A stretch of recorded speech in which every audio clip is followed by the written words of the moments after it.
지난 주일 이어서 계속해서 우리 초기 그리스도인들, 초기 성도들, 그리고 우리들에게 한 2000년 믿음의 선조들이죠. 그분들이 예수님을 만나고 예수님을 믿고 신앙생활했던, 그 당시 사람들은 신앙생활하고 일반적인 삶하고 분리된 게 아니고 또 완전히 일체되었습니다. 그들의 삶의 모습들을 우리 사도행전 2장 42절에서 47절까지 쭉 나열했는 것을 우리 지난 주일부터 보고 있습니다. 그래서 우리 지난 주일에 세 가지를 봤죠. 뭘 봤습니까? 말씀을 봤고 그들의 삶이 말씀 중심이었고, 그리고 교제했다, 그리고 성찬했다라고 했습니다. 그래서 중요한 것은 이 교제가 옵션이 아니었다는 겁니다. 그죠? 말씀만큼 필수였다는 것을 우리가 살펴봤고요. 그리고 성찬을 통하여서 예수 그리스도의 삶에, 예수 그리스도의 살과 피에 동참해서 그분의 성품과 능력으로 살게 되고, 예수 그리스도와 교제하는 것이 파생되어서 성도들의 교제로 이어지는 그런 필수적인 세 가지를 살펴봤습니다. 이제 오늘 한 가지 더 살펴봐야 되는데, 42절 제가 다시 한 번 더 봉독하겠습니다. 이렇게 되어 있습니다. 그들이 사도의 가르침을 받아 서로 교제하고 떡을 떼며 오로지 기도하기를 힘쓰니라. 네 가지를 말씀하는데, 그 요약해서 말씀하는데, 그 네 번째가 기도하기를 힘썼다라는 겁니다. 자, 여기서 4번이라고 해서 네 번째로 중요하다, 이건 순서, 이건 중요성을 말하는 게 아니고 나열한 것입니다. 그죠? 자, 이 사람들은, 초대교회 성도님들은 기도에 힘썼다라는 겁니다. 말씀만큼, 교제만큼, 성찬만큼 기도에 힘썼다는 건데, 자, 그 당시 기도는 이렇게 이루어집니다. 일단 성전에서 기도를 합니다. 그리고 성전 말고 또 회당이 있지 않습니까? 성전은 예루살렘에 있고 회당은 각 마을에 회당이 있습니다. 그래서 성전에서도 기도하고 회당에서도 기도하고, 또 어디에서 기도합니까? 자기 가정에서 기도를 하는 겁니다. 그러니까 성전은 뭐 매일 가는 게 아니니까 성전은 이제 절기 때 가서 거기서 기도하고, 회당은 사실은 뭐 안식일마다 회당에 가는 거니까. 그러니까 이 당시는 성전과 회당이 같이 있었을 때였습니다. 나중에 성전이 무너지면 이제 회당만 있지만요. 그렇지만 오늘 사도행전 2장에는 성전도 있고 회당도 있고 가정도 있고, 성전에서도 기도하고 회당에서도 기도하고 가정에서도 기도하고 공적으로 기도하고 개인적으로 기도하고, 또 하루에 기도 시간이 3번 있습니다. 그리고 그 세 번에 기도하고. 자, 여러분들이 지금 2000년 전으로 돌아가서 초대교회 성도들처럼 이렇게 기도의 시간과 기도의 장소를 맞추면요, 하루를 살아가는데 기도하고 자기 삶을 뗄 수가 없습니다. 이렇게 기도하면은. 그죠? 이렇게 기도하는데 나 기도하고 상관없이 살 수 있어, 말할 수 있는 사람이 아무도 없습니다. 그러니까 기도가 일상적인 삶에, 성도들의 삶에 막중한 영향을 미치는 겁니다. 그래서 사도 바울이 디모데에게 디모데전서 4장 5절에서 이렇게 말하지 않습니까? 말씀과 기도로 거룩하여진다라고 말합니다. 우리 성도의 삶에 가장 그 본이 뭡니까? 거룩한 삶, 구별된 삶인데, 이게 어떻게 우리가 거룩한 삶을 살아갈 수 있을까? 하나님의 말씀과 기도. 그러니까 말씀과 기도는 성도의 삶의 양대 기둥이 되는 겁니다. 아마 여러분들이 지금까지 설교를 들으면서 가장 많은 아마 들었던 주제가 한 2-3가지 꼽으라 그러면 기도가 반드시 들어갈걸요. 특별히 우리 한국교회 강단에서 요즘은 옛날보다 많이 빈도수가 줄어들었지만, 여러분들이 신앙생활 한참 할 때는 아마 가장 많이 들었던 설교 중에 하나가 기도였을 것입니다. 왜 그렇게 기도를 많이 강조했을까요? 그만큼 기도가 또 중요했기 때문입니다. 그래서 우리 삶에서 기도는 뗄래야 뗄 수 없는데, 의외로 이제 오래 신앙생활 하신 분들은 괜찮지만은, 어느 정도 신앙생활 하신 분이나 또 처음 신앙생활 하시는 분들이 이 기도에 대해서 막연한 생각을 가지고 있습니다. 또 기도는 거룩하신 하나님께 기도한다는 게, 어떤 분들은 그게 좀 부담이 된다고 이런 얘기를 들어봤고, 또 어떤 분들은 기도가 정확히 무엇인지, 그리고 어떻게 기도해야 되는지를 모르는 분들이 있습니다.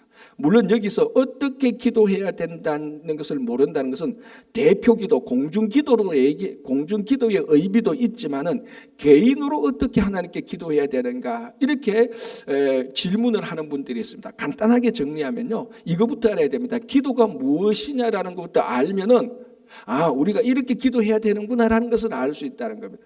자, 첫 번째, 우리가 이제 여러분 처음 세진자 되어서 기도에 대해서 성경 공부한다 치고 한번 들어보시기 바랍니다. 첫 번째 기도는 뭐냐면 그냥 하나님하고 이야기하는 겁니다. 그냥 하나님하고 이야기하는 거예요. 마치 친구하고 이야기하는 것처럼.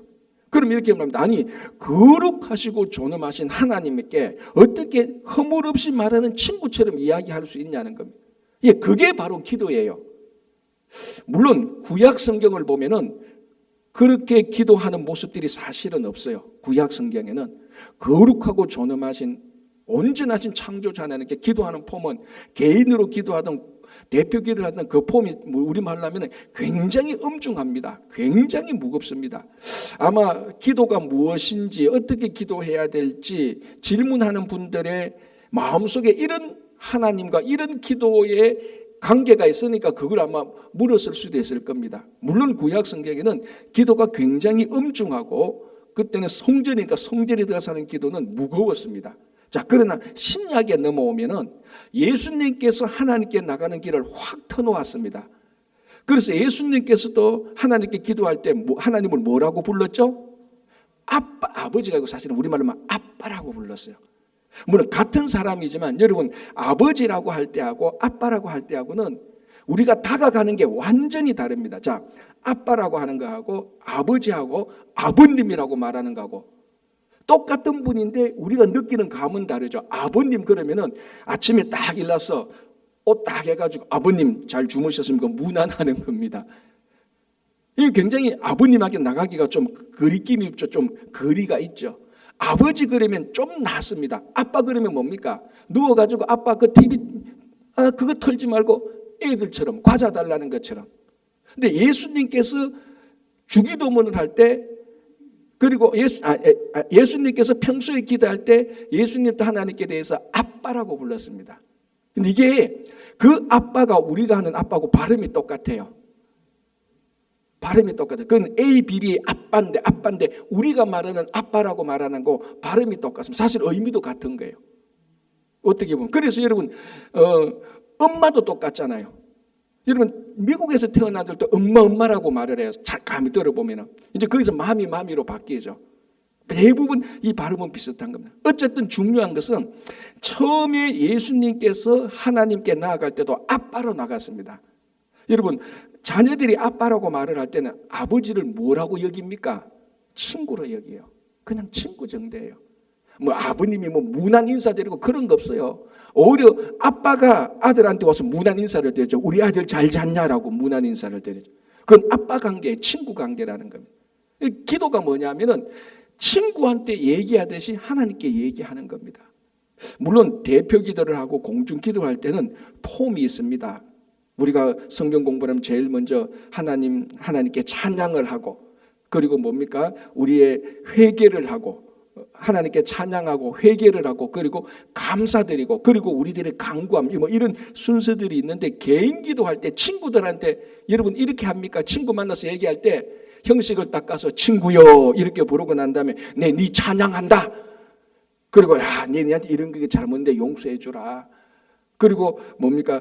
참 감사하다. 그래 나놓고 니한테 할 말인데 이렇게 기도합니까? 이렇게 얘기합니까? 아니지 않습니까? 그냥 만나서 두서없이 기도하는 거예요. 그냥 생각나는 대로 기도하고 그러니까 생각나는 대로 얘기하지 않습니까? 친구하고 밥 먹으면서 어떤 친구는 이야기했다가 저희한테 대중 없이 막 이야기를 합니다. 그래도 친구들은 다 알아듣고요. 맞장구를 다 친다는 겁니다.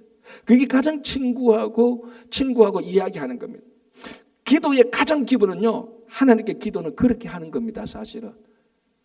개인으로 기도할 때 이 기도하다가 아이고 내가 다른 기도했네. 아이고 하나님 미안합니다. 제 이 기도 다시 돌아갈게요. 안 그래도 하나님 다 알고 있잖아요. 가장 친한 친구로 허물 없이 친구한테 이야기하듯이 얘기하는 게 그냥 그게 기도입니다. 그게. 왜? 예수님께서 그 길을 터놓았거든요. 본인 스스로가 하나님께 나아가는 그 길을 가장 쉽게 터놓았습니다. 그래서 여러분 기도는 어떻게 보면요 가장 유치한 것을 말하는 것이 기도일 수가 있습니다. 가끔 어떤 분들은 목사님 기도가 그렇게 유치해서 어떻게 합니까? 라고 말하는데 성경을 보고 기도를 보면요 사실은요 기도는 가장 유치한 것에서부터 시작합니다. 물론 모든 기도가 유치해야 되는 것은 아니죠. 그러나 시작은 그렇게 해야 되는 겁니다. 그리고 허물 없이 하는 거죠. 자, 그래서 어린이들이 기도하는 걸 보면요 이게 진짜 우리가 기도가 이렇게 할 수 있구나라고 생각했는데 인터넷에 보면 재밌는 어린이 기도문이 있는데 제가 옛날에 뽑아놨는데 한번 읽어드릴게요. 이 데레사라는 아이가 하나님께 이렇게 기도합니다. 하나님, 오른쪽 뺨을 맞으면 왼쪽 뺨을 대라는 건 알겠어요. 그런데 하나님은 여동생이 눈을 찌르면 어떻게 하시겠어요? 이게 기도예요, 그냥. 자, 어린이 기도인데 또 재밌는 게 있는데요. 가이라는 애가 이렇게 기도를 합니다. 하나님, 눈이 너무 많이 와서 학교에 못 갔던 날 있잖아요. 기억하세요? 한 번만 더 그랬으면 좋겠어요. 이게 기도라니까요. 자기 친구한테 얘기하듯이. 하나 더 할게요. 이번 미셸이라는 아이가 기도하는데요. 하나님, 착한 사람은 빨리 죽는다고 엄마가 말하는 것을 들었어요. 저는요, 항상 착하지는 않아요. 여러분, 이게 어떻게 보면 이게 무슨 기도야라고 말할 수 있지만 여러분, 기도는 이렇게 시작하는 겁니다. 친한 친구가 되지. 여러분 가장 친한 친구 할 때 유치한 이야기 다 하잖아요, 진짜로. 그러니까 그 친구하고 계속 이야기를 하는 겁니다. 그러니까 여러분, 오늘 여기서 오로지 기도에 힘썼다는 것은 애썼다는 말도 되지만요, 계속해서 기도했다는 말도 됩니다. 우리 데살로니가전서 5장 17절에 사도 바울이 뭐라고 말합니까? 쉬지 말고 기도하라는 겁니다. 만약 이 기도가 우리 구약 시대에 존엄한 창조주 거룩하신 여호와 하나님 앞에 형식을 갖추는 기도라면요, 쉬지 않고 기도하는 게 이게 버든이 돼요. 또 하나님 앞에 아버님이랑 나근데 재간 정죄하고 다, 여러분, 이렇게 기도하는 것이 성숙한 사람들한테는 가능할 수가 있겠죠. 그러나 처음 기도하고 매일 기도해야 되는 사람은요, 친구들한테 하듯이 그렇게 기도를 하면 되는 겁니다. 여기서부터 기도가 시작합니다. 그러니까 기도를 어떻게 하면 되죠? 친구들한테 얘기하듯이 하면 되는 겁니다. 이게 기도의 첫 번째 정의 아닙니까? 그래야 우리가 쉬지 않고 기도를 할 수 있는 겁니다. 자, 이게 첫 번째 기도이고요. 자, 또 하나는 뭔가 하면요, 기도의 가장 중요한 정의 중에 하나는 기도는 영적 호흡입니다. 자, 이거 옛날에 다 공부했던 게 기억나죠? 기도는 하나님과 대화하는 것이고, 두 번째 기도는 영적 호흡입니다. 모든 생명체는 호흡이 있어야 생명을 유지합니다. 호흡하는 방법은 다 다르지만요, 생명체가 생명을 가지기 위해서는 호흡을 해야 되는 겁니다. 사람은 영적 생명체 아닙니까? 유일하게 피조물 가운데 영적이라고 붙일 수 있는 것이 호모사피엔스, 사람입니다. 그래서 사람은 육신을 가진 생명체이기도 하지만은 영을 가진 영적 생명체입니다. 영적 생명체가 살아가기 위해서는 영적인 호흡이 필요한 거죠. 우리 육신이 있으니까 육신이 호흡을 하는 것 아닙니까? 숨이 끊어지면은 죽었다고 말을 하는 겁니다. 의학적으로도, 그죠? 그러면은 우리 영적 생명체가 영적 호흡이 끊어졌다는 것은 영적으로 죽었다는 겁니다. 기도는 뭐냐면 영적 호흡입니다. 그래서 사탄이 성도들을 공격할 때 가장 많이 집중적으로 공격하는 부분이 영적 호흡입니다. 기도를 못하게 하는 것이죠. 이 사람이 잘났든 못났든 한 사람이 영적 생명체인 이상은 영적 호흡을 해야 살아가고 있는 것입니다. 그게 기도입니다. 그래서 사탄은 여러 전략을 써서 이 기도를 못하게 하는 겁니다. 왜? 호흡이 끊겨지면은 사탄은 우리가 육신적으로 이렇게 살아있고 출세하고 성공하는 거요, 사탄은 일체 신경 안 씁니다. 우리가 신경 쓰지. 우리 자녀가 출세하고 성공하고 내가 잘 되고 이건 우리가 신경 쓰지요. 사탄은 거기 일체 신경 안 씁니다. 그러나 사탄은 우리의 영적 호흡이 살아날 때, 기도할 때 사탄은 긴장하는 거죠. 왜? 한 영혼이 또 살아나니까. 그래서 가장 사탄이 우리를 공격하는 것은 한 인간이 성공하냐 출세하냐 그거 공격 관심 없어요. 오히려 성공하고 출세하게 만들어 놓고 기도 안 하게 만들면 되지. 그럼 그 성공하고 출세한 것은 사탄이 다 이용할 수 있으니까. 그래서 사탄은 영적 호흡을 꺼내려고 무지 많이 노력합니다. 여러 가지 전략들인데 가장 쉬운 전략이 뭡니까? 우리를 바쁘게 하는 거죠. 그래서 바빠서 기도 못하게 하는 것. 물론 2000년 전하고 오늘날하고 비교하면 확실히 오늘날 성도들은 정말 바쁩니다. 바빠요. 심지어는 백수도 바빠서 과로사 한다고 말할 정도로 다 바쁜 삶을 삽니다. 객관적으로 물리적으로 보면 시간적으로 보면 바쁜 사람이 기도할 수가 어려운 건 사실이에요. 사탄이 이걸 이용하는 것입니다. 그러나 여러분 정말로 바빠서 기도 못한다? 그건 우리들의 핑계에 불과한 겁니다. 자, 여러분 다니엘을 한번 보시기 바랍니다. 다니엘이 바벨론 제국의 총리였지 않습니까? 얼마나 할 일이 많겠습니까? 신경 쓸 일이 많고. 그리고 우리 다 알잖아요. 이 다니엘을 죽이려고 그 갈대아 사는 바벨론 사람들이 온갖 음모를 다 꾸미지 않습니까? 잘 아는 대로 그 바벨론의 신하들이 그 왕에게 가가지고 30일 동안 왕 외에 어떤 신이나 어떤 다른 존재를 섬기면은 사자굴속에 넣기로 했지 않습니까? 다니엘이 그걸 알고도 어떻게 합니까? 예루살렘을 향하여서 기도를 했죠. 다니엘에서 보면 중요한 문구가 있습니다. 그럼에도 조세의 의인이 찍힌 것을 알고도 기도했다. 요거 하나 중요하고, 두 번째가 뭐가 중요합니까? 전에 하던 대로 하루에 3번 기도했다는 겁니다. 그러니까 조서를 찍어서 그 조서를 선포해서 왕 외에 다른 신 여호와 하나님께 기도를 하거나 섬겨도 죽인다고 해도 전에 하던 대로, 어제 하던 대로 하루에 3번씩을 계속 기도했다는 거예요. 저는 이 말씀을 보면서 여러분들한테 이렇게 단호히 말하고 있습니다. 여러분들이 다니엘만큼 바쁘다면 기도 안 하셔도 될 겁니다. 그 당시 대제국의 총리만큼 내가 그만큼 그보다 바쁘다고 하면 기도 안 해도 될 겁니다.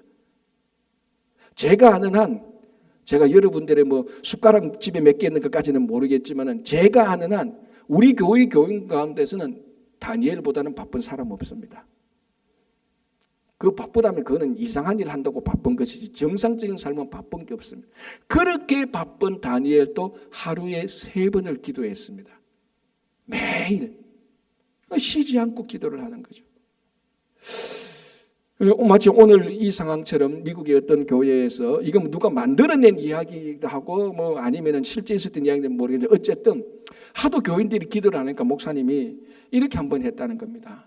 내일부터 이제 우리가 특별 기도회를 하는데 특별 기도회니까 내일부터 기도 오시는 분한테는 무조건 500불을 드리겠습니다.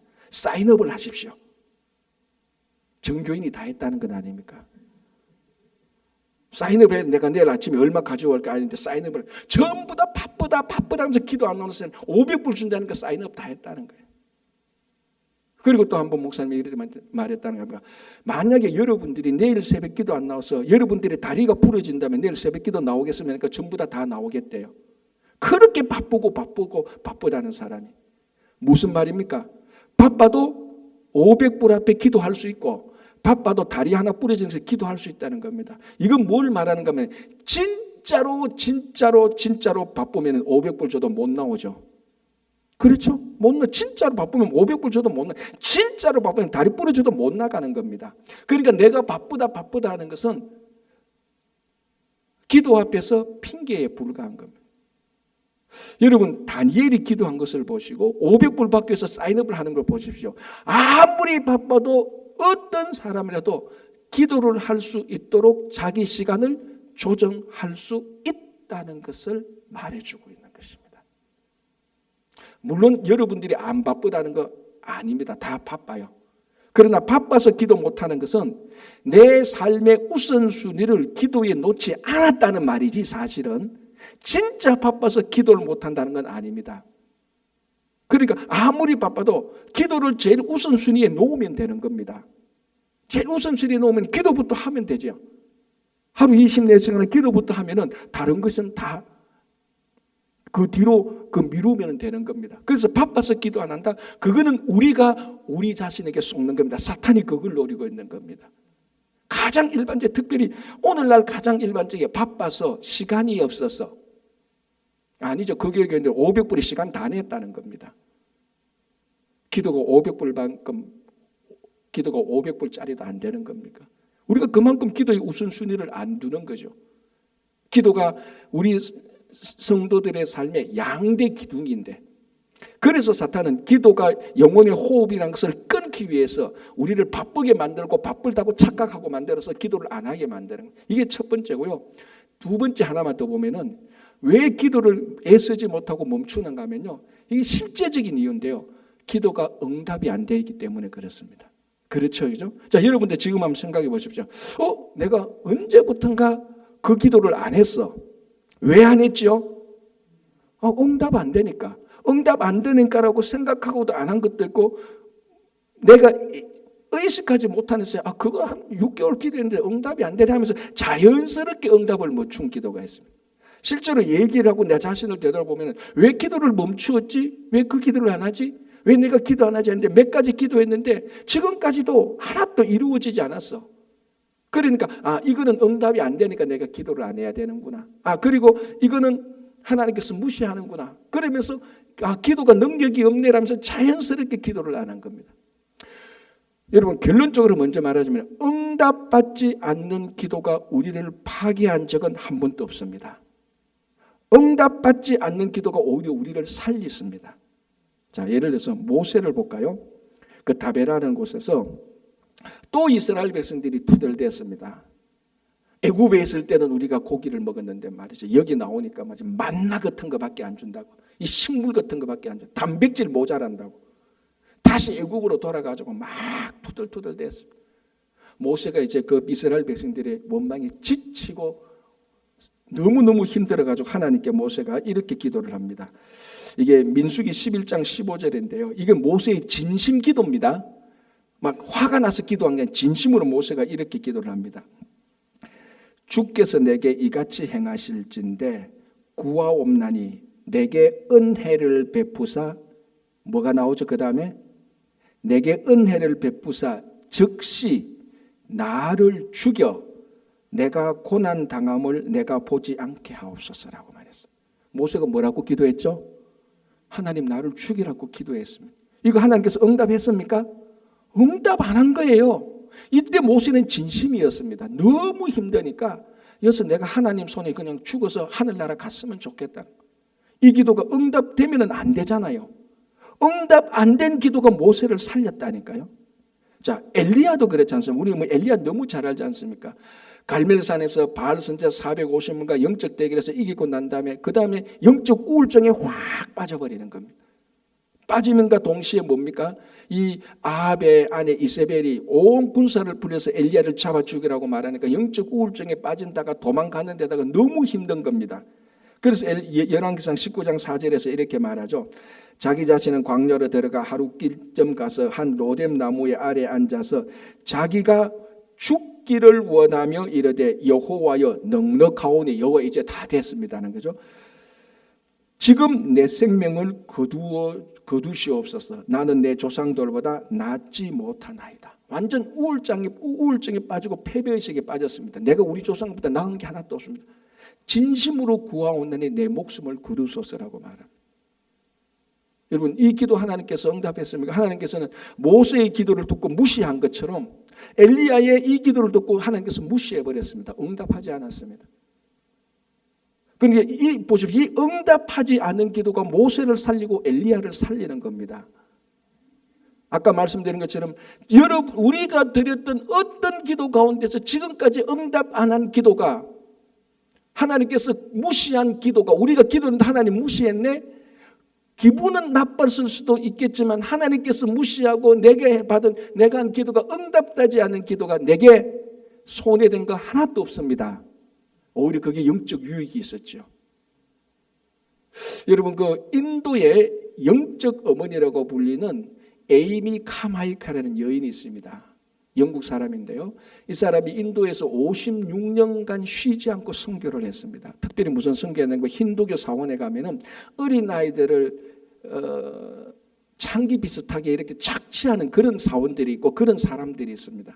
그래서 이 에이미는 그 사역에서 엄청나게 많은 소녀들을 다 구출해내는 인도의 영적 어머니라는 에이미 카마이클이 있는데, 이 사람이 어릴 때 자기 친구들을 보니까 다 눈이 파래요. 백인들 눈 파란 사람은 그건 자기 눈은 갈색이란 말이죠. 이거 두고 기도를 했다는 거예요. 하나님, 나도 내 눈을 파란 눈으로 맞춰서 파란 눈으로 바꿔서 매력 있게 해주소서. 하나님께서 그 기도 무시했습니다. 응답 안 했습니다. 나중에 이 에이미가 인도에 가보니까 인도 사람의 눈하고 자기 눈 색깔이 같거든요. 그래서 그 눈 색깔 같은 거로 인도의 어린 여자아이들한테 다가갈 때 이 여자아이들이 거부감을 나타내지 않았다는 기록이 있습니다. 그제서야 알죠.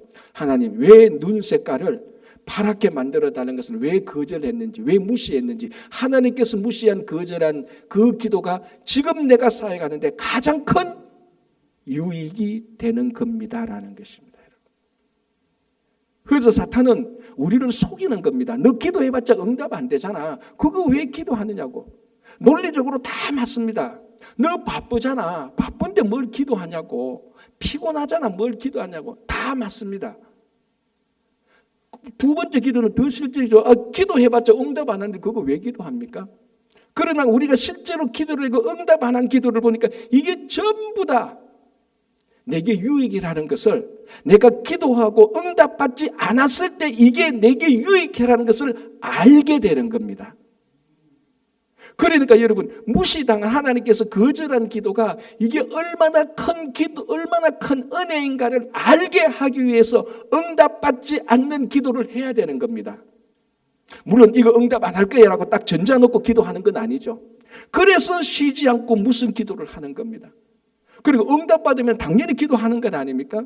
응답받지 않는 기도 때문에 낙심될 거 하나도 없습니다. 이 응답받지 않는 기도가 나를 죽인 것이 아니고 나를 파괴한 것이고 나를 살리는 데 큰 유익이 된 것입니다. 그래서 우리가 한 번만 더 생각해 보면 기도하고 나가면은 기도에 우선 중심을 두고 기도를 우리 삶의 우선순위를 둔다면은 사탄이 바쁘다 응답 안 하는 기도에 우리는 절대로 그런 유혹에 빠질 수가 없습니다. 기도의 우선순위를 두면 되죠. 작년에도 제가 안식월 때 한국에 올해도 한 2주 동안 한국 갔다 와서 이제 저는 가면 주로 같이 사역했던 이제 목사님들을 좀 많이 만나죠. 저희 가족들하고.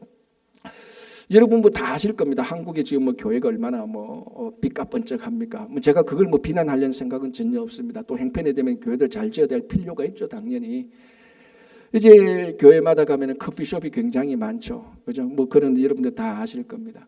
근데 한 분이 이렇게 말을 해서 저는 그게 참 마음에 딱 와닿더라고요. 저도 갔는데 여러분 인터넷에 가서 한번 검색해 보십시오. 저도 검색해 봤는데요.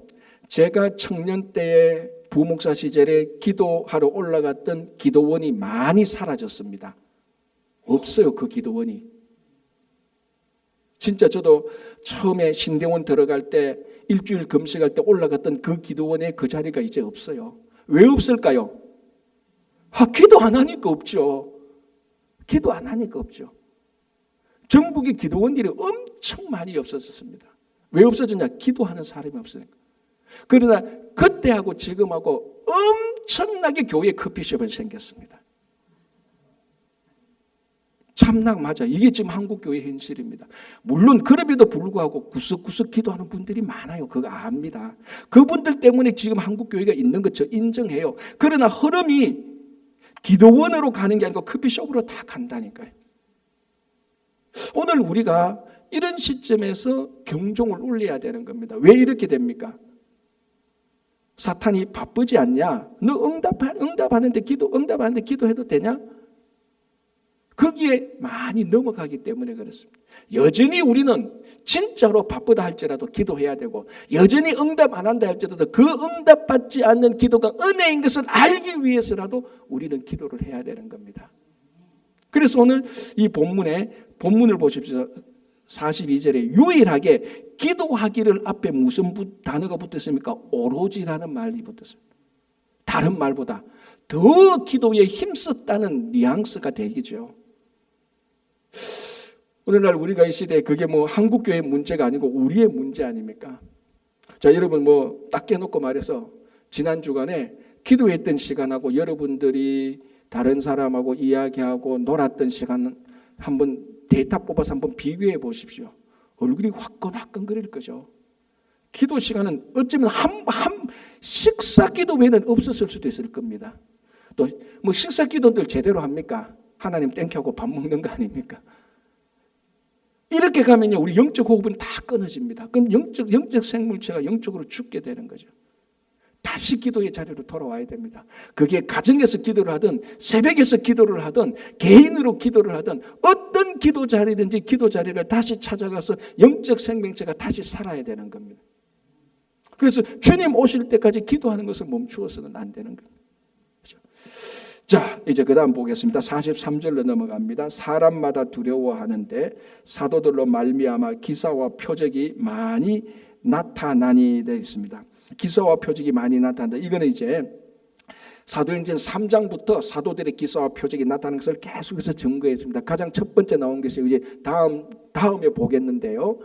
성전 미문에 앉은 안전뱅이를 베드로 요한이 이렇게 세웁니다. 마치 예수님이 기적을 베푸는 것처럼 사도들이 기적을 베푸게 되는 겁니다. 이제 그런 일들이 사도행전 3장부터 이제 쫙 파노라마처럼 펼쳐지는데 그 내용은 그때 기적과 이설을 통해서 나타난 일들을 살펴보기로 하고 이 구절은 건너뛰겠습니다.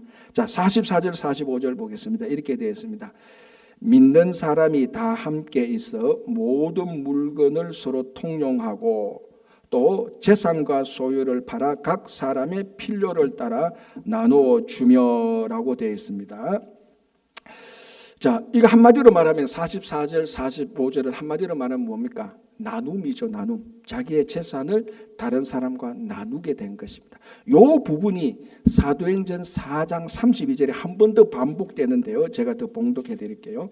이렇게 됩니다. 사도행전 4장 32절에 믿는 무리가 한 마음과 한 뜻이 되어 모든 물건을 서로 통용하고 자기 재물을 조금이라도 자기 것이라 하는 이가 하나도 없더라. 똑같은 말을 다시 반복하고 있습니다. 자, 그리고 사도행전 4장 32절을 보면은 정말 자기의 재산과 소유를 팔아서 나누었던 한 사람의 이야기를 간략하게 말하고 있습니다. 한 사람이 자기에게 밭이라는 소유가 있는데 그것을 팔아버렸습니다. 그래서 팔아가지고 이것을 사도들의 발 앞에 내놓습니다. 이 말은 뭐냐면 사도들, 오늘날 이 당시는 아직까지 오늘날 우리가 말하는 교회가 정식적으로 없지 않습니까? 오늘 우리 말로 하면 교회의 처분에 맡긴다는 겁니다. 사도들의 처분에 맡긴다는 겁니다. 당신들이 사도들께서 교회께서 내 재산을 팔아서 넘기니 이거 가지고 함께 나누어 주십시오라고 맡기는 겁니다. 이 사람이 누구였죠? 요셉이라는 사람인데 이 요셉이라는 사람을 이 사건 다음에 이름을 바꾸어 버립니다. 뭐라고 바꿉니까? 바나바라고 바꿉니다. 사도행전에 세 명의 중요한 인물이 있죠. 바울, 베드로 그리고 바나바. 이 바나바가 이제 여기서 나타나는데 바나바가 나타날 때 자기 재산을 다른 사람들과 함께 나눔으로써 시작되는 겁니다. 그래서 이 요셉을 바나바라 말하고 바나바의 뜻이 뭡니까? 위로의 아들입니다. 자, 이 구절을 말하고 이 한 사람이 자기 재산을 팔아서 다른 사람과 나누기 시작할 때 그 공동체에 많은 사람들에게 이것이 위로가 되었다라는 것을 얘기해 주고 있습니다. 나눔은요, 그 공동체에 큰 위로가 되는 것입니다. 특별히 필요한 사람들에게. 자, 우리가 복음서를 보면 많은 기적이 있지 않습니까? 마태, 마가, 누가, 요한을 보면 많은 기적이 있는데 이 마태, 마가, 누가, 요한이 공통적으로 그 기적을 보고 굉장히 인상적인 기적이 있습니다. 그래서 마태, 마가, 누가, 요한의 그 기적을 다 기록한 기적이 있죠. 그게 뭡니까? 오병이어 기적입니다. 이거는 마태복음도 기록했고 마가도 누가도 요한도 다 오병이어의 기적을 다 기록했습니다. 물론 오병이어의 기적을 보면서 우리가 여러 가지를 생각할 수 있지만 저는 오병이어의 기적은 어디서부터 시작합니까? 한 어린아이가 도시락을 내어놓기부터 시작하지 않습니까? 다 아시잖아요. 빈들인데 예수님께서 설교를 하시다 보니까 말씀 나왔는데 빈들인데 저녁 먹을 시간이 되어서 돌려보내기도 없고 근처 식당도 없고 아무것도 없어. 그때 한 소년이 자기 도시락을 내어놓습니다. 서민보다 좀 낮은 오병이어 물고기 5마리와 보리떡 5개와 물고기 2마리 요걸 내어놓습니다. 예수님께서 그 하찮은 오병이어를 가지고 기적을 베푸십니다. 5,000명이 먹고 12광주리가 남았죠. 여러분 그 본문을 저는 묵상하면서 이렇게 생각했습니다. 아니 예수님께서 그 오병이어 없어도 기적을 베풀 수 있지 않습니까? 그죠? 말씀으로, 예수님이 하나님이고 말씀으로 천지를 창조해서 갈릴리 바닷가에서 말씀으로 그 바닷가를 잔잔하게 하시는 께서 굳이 그 하찮은 오병이어 가지고 뭘 기적을 안 베풀어도 될 수 있어요. 그럼에도 불구하고 예수님은 오병이어 그 하찮은 거 가지고 그 한 소년이 나눈 것을 가지고 기적을 베푸십니다. 이게 사복음서에 나타난 건데요.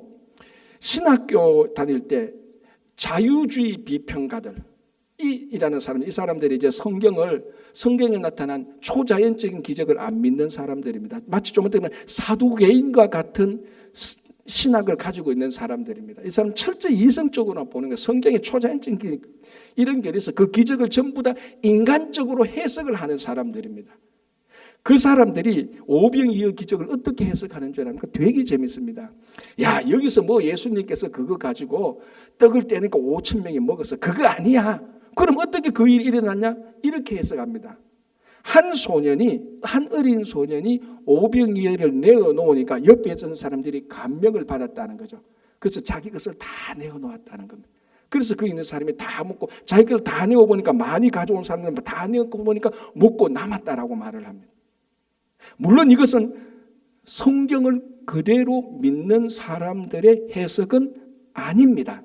분명히 성경은 예수님께서 한 소년이 나누기를 위해서 내어놓은 걸 가지고 기적을 베풀어서 5천 명이 먹고 12강주리가 남았습니다만 이 자유주의 비평가들이 그렇게 해석은 하지는 않지만은 중요한 교훈은 하나 있지요.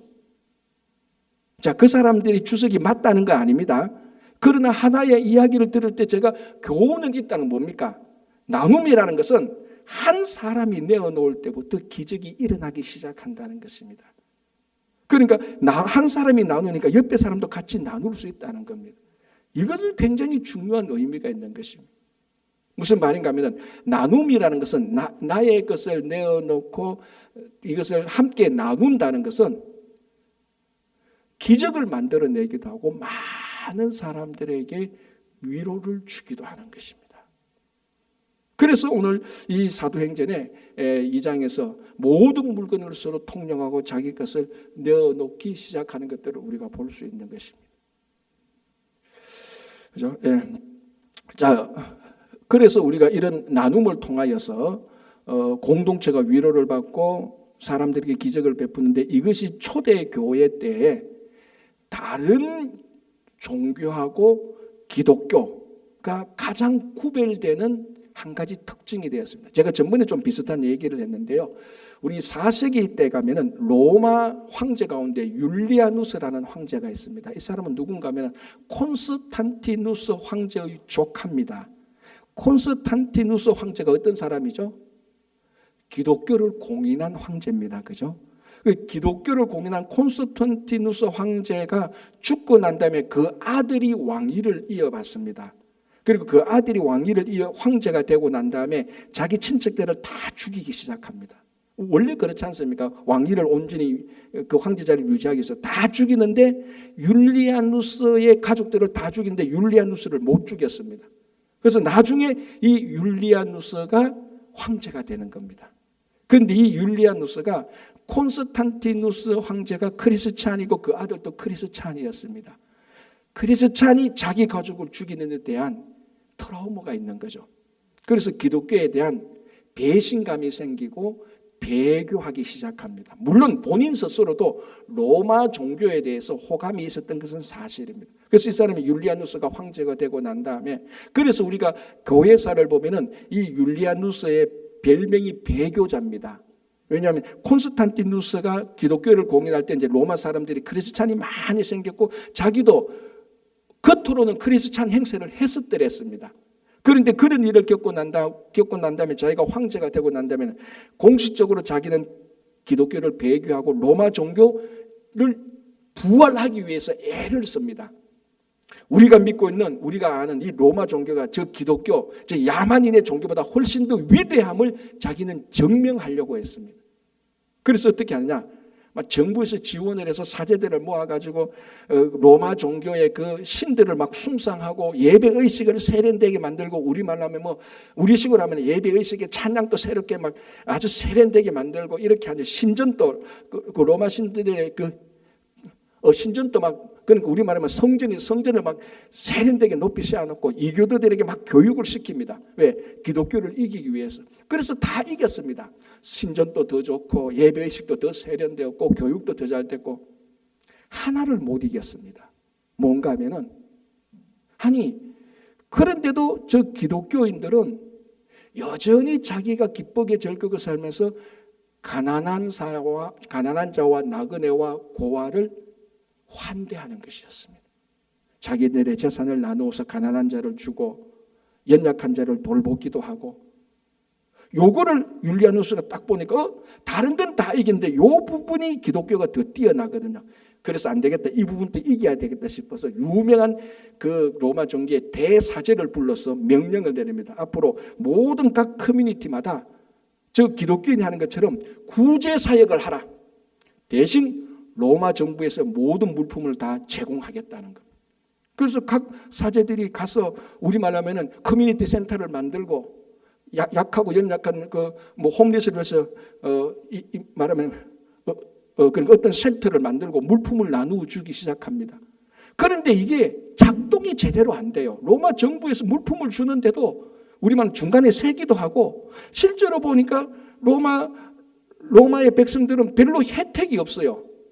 정부가 이렇게 물품을 주어서 사제를 통해서 다 커뮤니티 센터 만들고 커뮤니티 센터를 만들고 쉘터를 만들고 다 도와줬는데도 이게 작동이 제대로 안 하는데, 이 기독교인들을 보니까 물품도 하나도 안 줬는데도 자기들은 여전히 뭡니까? 여전히 가난한 사람들과 있으면 도와주고 있습니다. 자, 그때에 이렇게 글을 씁니다. 율리아누스 황제가 그 상황을 보고 이렇게 글을 씁니다. 이 공식적으로 자기가 인정했는 건데요. 제가 읽어드릴게요.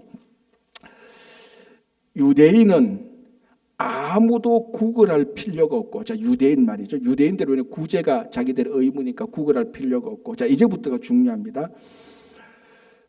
불경한 갈릴리인은 누구죠?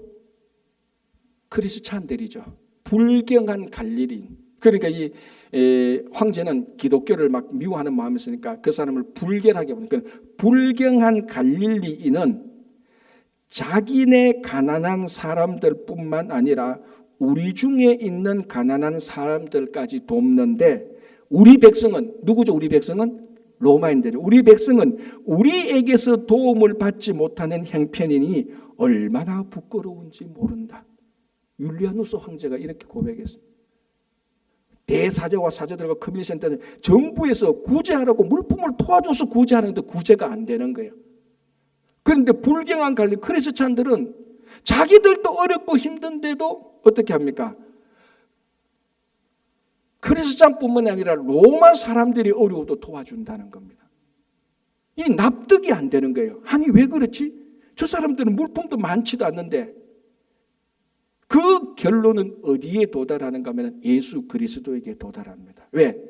예수 그리스도께서 이 땅에 만주의 주요 왕 중의 왕으로 오신 그분 스스로가 자기 자신을 다 내어주었다는 겁니다. 십자가에. 그걸 보고 믿는 그리스도인들이 똑같이 따라하니까 자기들이 있는 것을 내어주기 시작합니다. 그것은 나눔이 이루어진 것입니다. 그러니까 여러분이 나눔이라는 것은 시스템도 필요하고 물품도 필요하죠, 당연히. 그러나 시스템과 물품이 아무리 필요해도 예수 그리스도께서 자기 삶 전체를 나누어 주신 것처럼, 그리고 하나님이 자기 독생자를 이 땅에 내어주신 그 근본적인 신앙 고백이 있는 거하고는 차원이 다른 겁니다. 초대교회 오늘 보십시오. 여러분 이게 역사적으로 이런 공동체가 가장 레디컬하잖아요. 그래서 여러분 아시지 않습니까? 뭐 어떤 사람 여기서 진정한 공산주의가 나온다라고 이렇게 얘기를 하기도 하는 겁니다. 나쁜 공산주의가 아니고, 왜? 자기 재산을 다 내어놓고 필요한 사람들이 가지고 가도록 했다. 물론 이 당시에 모든 그리스도인들이 그렇게 한 건 아닙니다. 몇 사람이 한 것을 모범으로 내놓은 겁니다. 이 모범이 어떻게 해서 나왔습니까?